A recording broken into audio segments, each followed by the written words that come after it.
Remove the battery. Remove the two 9mm T8 torque screws that secure the switch cover to the bottom sides of the base enclosure. Remove the three 3mm T8 torque screws inside the battery bay. Remove the two 7mm T8 torque screws marked with a keyboard icon on either side of the memory compartment that secure the keyboard to the base enclosure. Turn the notebook right side up and open the display panel fully. Pull up on the outer edges of the switch cover to detach it from the base enclosure and move it away from the top edge of the keyboard. Do not remove the switch cover.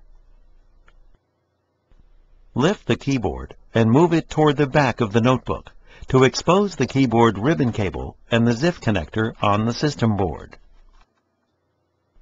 Using minimal force, flip the locking bar up to unlock the ZIF connector and disconnect the keyboard ribbon cable.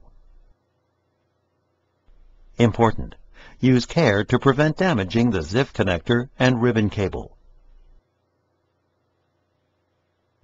Remove the keyboard.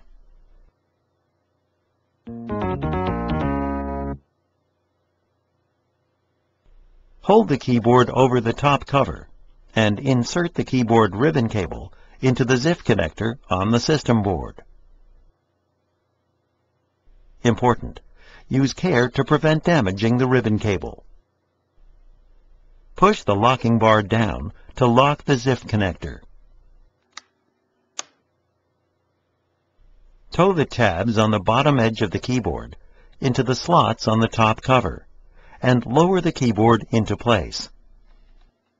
Place the switch cover into position on the top cover.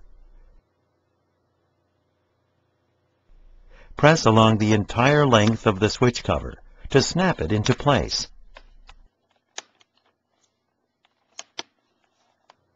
Close the display panel and turn the notebook upside down. Ensure that all of the switch cover tabs are snapped into place by pressing along the rear edge of the battery bay. Replace the two 7mm T8 torque screws marked with a keyboard icon on either side of the memory compartment that secure the keyboard to the base enclosure. Replace the three 3mm T8 torque screws inside the battery bay.